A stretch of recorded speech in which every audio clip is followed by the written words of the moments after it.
الحمد للہ رب العالمین والعاقبۃ للمتقین والصلاة والسلام علی سید الانبیاء والمرسلین اما بعد فاعوذ باللہ السمیع العلیم من الشیطان الرجیم بسم اللہ الرحمن الرحیم ومن یعش عن ذکر الرحمن نقید له شیطانا فهو له قرین۔ صدق اللہ العظیم۔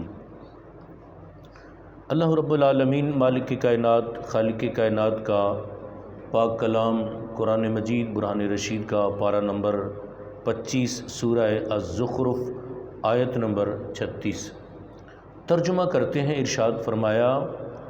اور جو رحمان کے ذکر سے منہ پھیرے تو ہم اس پر ایک شیطان مقرر کر دیتے ہیں تو وہ اس کا ساتھی رہتا ہے۔ یہ آیت نمبر 36 کا ترجمہ ہے۔ اس آیت کی 3 تفسیریں ہیں۔ ایک تفسیر یہ ہے کہ جو قرآن پاک سے اس طرح اندھا بن جائے کہ نہ اس کی ہدایتوں کو دیکھے، یعنی قرآن پاک کی، اور نہ ان سے فائدہ اٹھائے، تو پھر کیا ہوتا ہے، تو ہم اس پر ایک شیطان مقرر کر دیتے ہیں، اور وہ شیطان دنیا میں بھی اندھا بننے والے کا ساتھی رہتا ہے۔ کیسے کہ اس کو حلال کاموں سے روکتا ہے اور حرام کاموں کی ترغیب دیتا ہے، رب تعالیٰ کی اطاعت سے منع کرتا ہے اور اس کی نافرمانی کا حکم دیتا ہے، اور یوں آخرت میں بھی وہ شیطان اس کا ساتھی ہوگا۔ دوسری تفسیر یہ ہے کہ جو اللہ تعالیٰ کے ذکر سے اس طرح اعراض کرے، کیسے کہ اللہ کی پکڑ سے بے خوف ہو جائے اور اللہ کے عذاب سے نہ ڈرے، اس کو کوئی پرواہ ہی نہ ہو،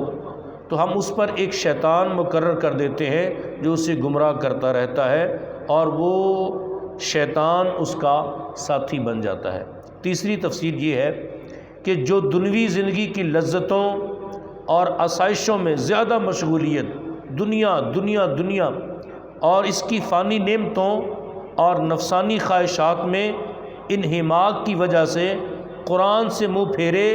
تو ہم اس پر ایک شیطان مقرر کر دیتے ہیں، اور وہ شیطان اس کا ساتھی رہتا ہے اور اس کے دل میں مزید وسوسے ڈال کر اس کو گمراہ کرتا رہتا ہے۔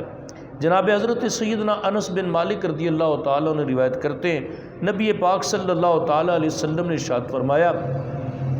جب اللہ تعالیٰ کسی بندے کے ساتھ شر کا ارادہ کرتا ہے تو اس کی موت سے 1 سال پہلے اس پر ایک شیطان مقرر کر دیتا ہے،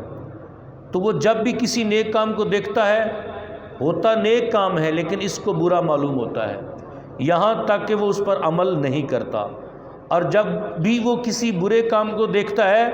تو وہ اسے برا کام اچھا معلوم ہوتا ہے، یہاں تک کہ وہ اس پر عمل کر لیتا ہے۔ یہ بات ذہن نشین رہے کہ جہاں کفار کے لیے وعید ہے، وہیں ہمارے معاشرے کے ان مسلمانوں کے لیے بڑی عبرت ہے جو دنیا کی زیب و زینت، اس کی چمک و دمک اور مال و دولت کے حصول میں اتنے مصروف ہو گئے، اتنی مصروفیت کی وجہ سے قرآن پاک کی تلاوت کرنے، اسے سمجھنے اور اس پر عمل کرنے سے محروم ہیں۔ اللہ تعالیٰ انہیں ہدایت عطا فرمائے، عقل سلیم عطا فرمائے، اور قرآن مجید سے تعلق قائم رکھا رہنے کی توفیق نصیب فرمائے، اور اللہ تعالیٰ ہم سب کے دلوں کو نور قرآن سے منور فرمائے۔ وما علینا الا البلاغ المبین۔